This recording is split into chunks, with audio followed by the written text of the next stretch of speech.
Hello to everyone. Let's talk about ANOVA in R. ANOVA is used to compare the means of different groups. So we will have an example that we will perform a one-way ANOVA. It means we will have one factor, and in this factor we will have different groups, three different groups.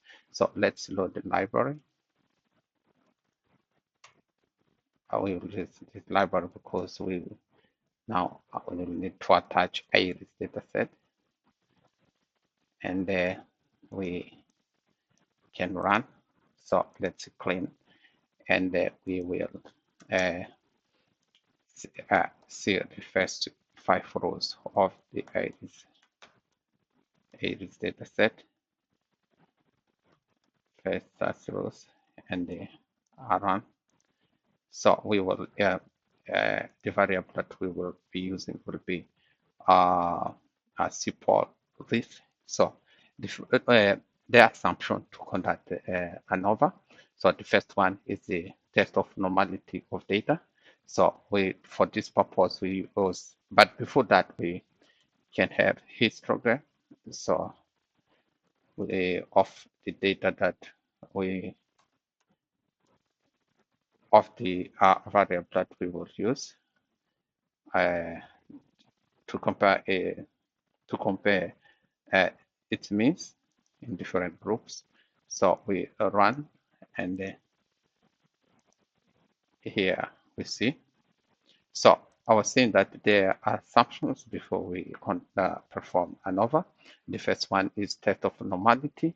So let's say we will use Shapiro test for testing the normality of this. So support width, and here we have the p-value is greater than 0.05. It means that the data are normally distributed. So now we have to test the variance. So the variance have to be equal in both groups. So we now use a Levine test, but before we have to have this data in linear model. So we have the see Paul lift.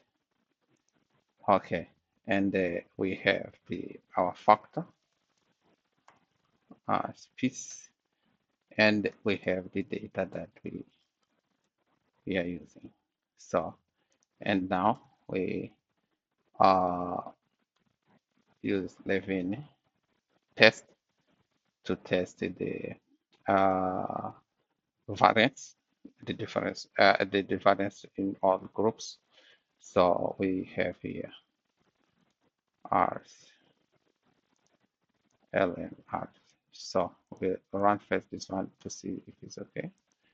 And then now we run this one, and there's some Levine test. Sorry, it was not this function that I had to use. Let's clean here, and when I run, so here we have p-value is greater than 0.05.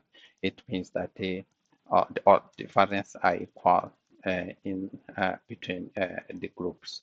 So now to main assumption are okay, so we can run ANOVA.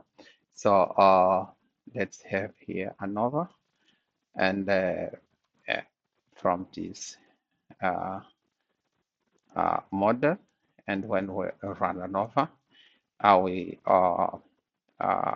see that the p-value here is less than 0.05. So it means that at least there are one group that its means is different from other group. So in this case, we have to perform the follow-up test. So the follow-up test will be, but let's first have the summary of this also, this one, and see the summary of this. Okay, we have another parameter, statistical parameter, and we can see in here in both we have the p-value less than 0.05. It means that we have to perform the follow-up test. So the follow-up test would be we calculate the 2K HSD test. So here we will have first to run this scripting where we have the variable that we are using and the factor, and we have the data. And then now let's run this one to see. And now we convert our 2K HD to this one as argument. So when I run, so here I have all the okay, all the means all the p-value are less than 0.05. That means all the groups are different from each other, and while you have negative number, it means that this one in the right side is higher. The mean of this one setosa is higher, and this side will have a positive number in difference. We have Virginica is higher than Versicolor. So thank you for watching. Please don't forget to subscribe and like.